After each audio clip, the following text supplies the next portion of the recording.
मुझे कॉल आता है सर एक लेडी का और कहता है कि अमित जी मेरे 5.5 लाख रुपए चले गए। क्या हो गया? तो बोलती मुझे एक रिक्वेस्ट आई, फ्रेंड रिक्वेस्ट आई यूके से, और स्टीफन या कुछ करके नाम था, एंड वो काफ़ी लग्जूरियस लाइफ जीता था, बड़ी बड़ी गाड़ियाँ, ये वो। बातचीत हमारी शुरू हो गई, फ्रेंड ही थे, फ्रेंडशिप अच्छी रही। उसके बाद क्या हुआ कि कुछ पर्सनल बातें भी डिस्कशन होने लगी। फिर अचानक क्या हुआ, कोविड आ गया।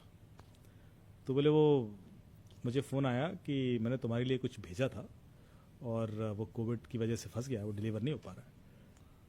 नहीं, मैं तुम्हारे लिए भेजा था, मैंने अपने एक दोस्त के लिए भेजा था दिल्ली में। वो दिल्ली नहीं जा पा रहा है, बट वो नोएडा पहुंच गया, तो तुम अपने घर में डिलीवरी ले लो, जब लॉकडाउन खुलेगा तो उसको दे देंगे। तो इसने कहा ठीक, नो प्रॉब्लम। इतनी तो बातचीत होती थी।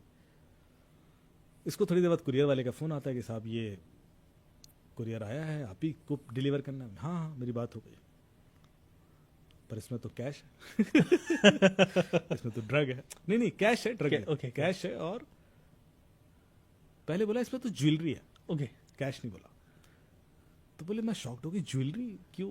और मैं ऐसे करके कंफ्यूज। तो मैंने मैसेज किया उसको कि स्टीफन क्या भेजा तुमने, ज्वेलरी का? तो उसने मुझे लगा कि मैं तुम्हारे लिए भेजी है। It was a surprise. But होता क्या है कि कुरियर वाले ने बेवकूफ़ी कर दी, वो तुम्हें सब बता दिया यार। So sad. तुम्हें देख के अच्छा लगता हो, फिर मैं बोलता कि खोलो। अब थोड़ा सॉफ्ट हो गई बिल्कुल तो कुरियर वाले को बोला हाँ वो ज्वेलरी कर दो डिलीवर। तो कहते हैं लेकिन वो ज्वेलरी चूंकि कस्टम क्लियरेंस से नहीं निकली है तो उसमें एक पेनल्टी लगेगी आपको। ओके, तो पेनल्टी पे कर दीजिए, मैं डिलीवर कर देता हूँ।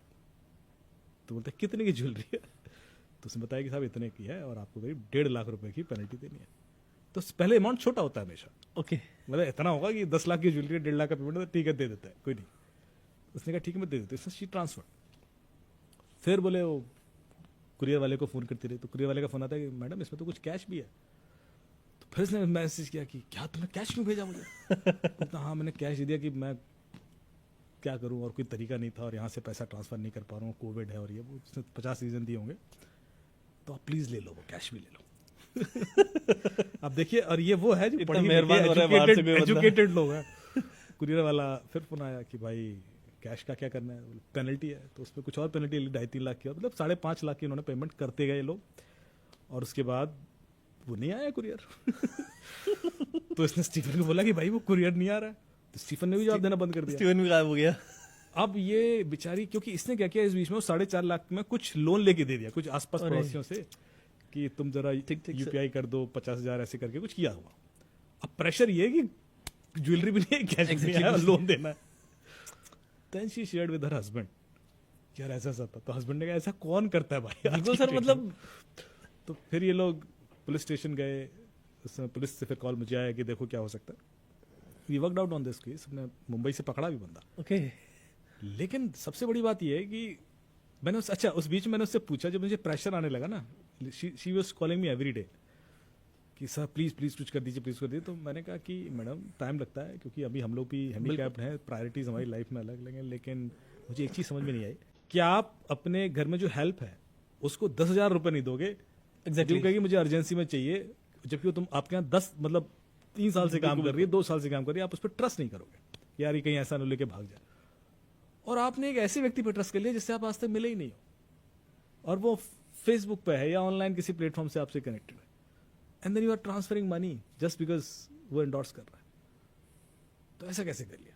तो मतलब मैं थोड़ा इरिटेट होकर बोला होगा शायद उस समय, क्योंकि बहुत प्रेशर था। तो ऐसे बोलते कि Amit I was attached to him. Okay, तो मैंने कहा आपने कोई वीडियो कॉल तो नहीं कर लिया उसके साथ? एग्जैक्टली बोलते की है कुछ और है। तो मैंने कहा मुद्दा ये है। बोले हाँ वो मुझे ब्लैकमेल कर रहा है। तब हमारी प्रायोरिटी बदली, फिर हमने उसको, क्योंकि जब तक हमें पता ना हो कि मुद्दा असल में पैसा है तो प्रायोरिटी लो रहती है। बिल्कुल, मुद्दा तो कुछ और ही हो गया फिर। तो एक लेडी को कोई व्यक्ति सिर्फ 1 महीने में, मैंने कहा दोस्ती कब हुई थी आपकी? बोले 1 महीने पहले। मैंने कहा इस बंदे को सैल्यूट है, इसको मिलना पड़ेगा कि 1 महीने में वो ऐसा क्या चार्म उसने बिल्ड किया। एग्जैक्टली सर, बातचीत भी कर रहा है फिर कि कितना करिश्मेटिक होना चाहिए एक बंदा कि वो किसी को इतना विश्वास दिला ले। तो जो हम क्रिमिनल्स के बारे में बात करते हैं, we have seen in films also, हमेशा मुझे आश्चर्यचकित करते हैं कि ऐसा कैसे कर सकता है कोई।